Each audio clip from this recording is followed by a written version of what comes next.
আসসালামু আলাইকুম, শুভ সকাল। খুব ভোরে চলে আসলাম শাক কাটতে। আজকে নিজের হাতের লাগানো শাক কাটবো, পুঁই শাক, কুমড়া শাক।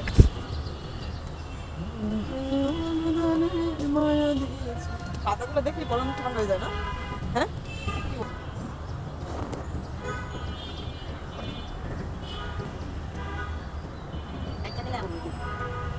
পুঁই গাছ, পুঁই গাছের যত কাটে। ওয়াও, আমার প্রিয়তমা। নিজের কাছে শাক করার মজাই আলাদা। প্রিয়তমা, আমার প্রিয়তমা, সুখ দুঃখ জড়িয়ে মনে মায়া দিয়ে ছড়িয়ে।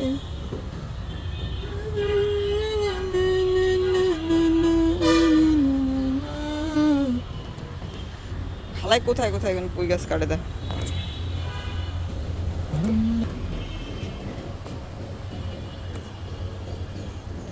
এ তো শুধু পাতা নয়, এ তো শুধু পাতা না, কি বড় বড় পাতা দেখেছেন? এ আল্লাহ, মেহেন্দি গাছটার অবস্থা দেখছেন? মেহেন্দি পাতাও নেই মাইস্কা।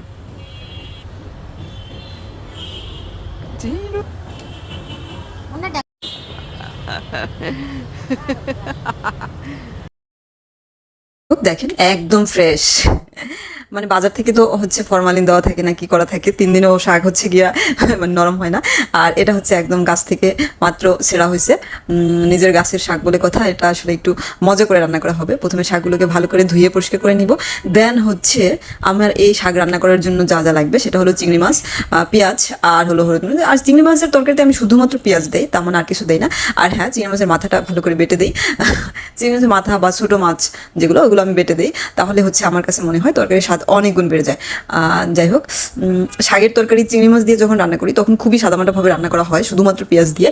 আর এটাই আমার মনে হয় যে এই শাক রান্নার সব থেকে মানে শাক টেস্ট হবার সব থেকে মানে ভালো উপায়। বেশি মশলা টশলা দিলে না শাকের টেস্ট আমার কাছে এরকম ভালো মনে হয় না। যাই হোক, হচ্ছে গিয়ে প্রথমে হচ্ছে মাছটাকে ভালো করে তেলের মধ্যে কষিয়ে নেব।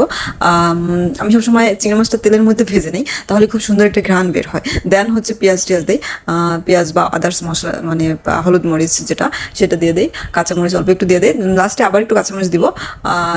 এই তো। আর হচ্ছে রান্না সবাই পারে, বাট এক একজনের রান্নার প্রসেস এক এক রকমের। আমার ভালো লাগে থেকে আমার রান্না শেয়ার করা। যদি কারো একটুও ভালো লাগে, লাইক কমেন্ট শেয়ার দিয়ে পাশে থাকবেন। এই যে আমার হচ্ছে মশলা কষানো হয়ে গেলে দেন আমি হচ্ছে গিয়া ডাটার সাথে একটু আলু দিয়েছি, ওটা দিয়ে দেবো।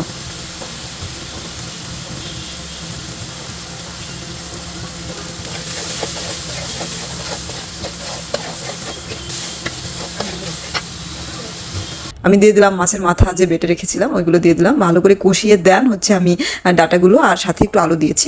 আর আমি হ্যাঁ, শাক রান্নার সময় সাথে একটু আলু দেই, একটা বা দুইটা আলু দেই। এতে আমার কাছে মানে আমার পছন্দ ব্যক্তিগত আর কি। যাই হোক, এই যে আমি শাকগুলো দিয়ে দিলাম। আমার ডাটা হালকা সেদ্ধ হয়ে আসার পরে আমি শাকটা দিয়ে দিয়েছি। হ্যাঁ, কিছুক্ষণের জন্য ঢেকে দেবো, শাকটা বেশিক্ষণ ঢাকা যাবে না। আর হ্যাঁ, আমি পাশে গরম পানি দিয়ে দিয়েছি। আমি এটাতে ফুটন্ত গরম পানি ব্যবহার করব, তাহলে হচ্ছে কি শাকটা অল্প একটু রান্না করলেই হয়ে যায়, সিদ্ধ হয়ে যায় এবং কালারটাও ঠিকঠাক থাকে। তাজা চিংড়ি মাছ দিয়ে এরকম ফ্রেশ শাকসবজি রান্না কার কার পছন্দ কমেন্ট করে জানাবেন। আমার তো ভীষণ পছন্দ এরকমের পুঁই শাক বা কুমড়া শাক চিংড়ি মাছ দিয়ে রান্না করা। আবার যদি সেটা হয় নিজের হাত, তাহলে তো কথাই নেই। তো ভালো লাগলে লাইক কমেন্ট শেয়ার দিয়ে পাশে থাকবেন এবং কমেন্ট করে জানাবেন এটা কার কার পছন্দ। ধন্যবাদ সবাইকে আমার ভিডিওটা দেখার জন্য। দেখা হবে নতুন কোনো ভিডিও নিয়ে। সে পর্যন্ত সবাই ভালো থাকবেন। আল্লাহ হাফেজ, বাই বাই, টাটা।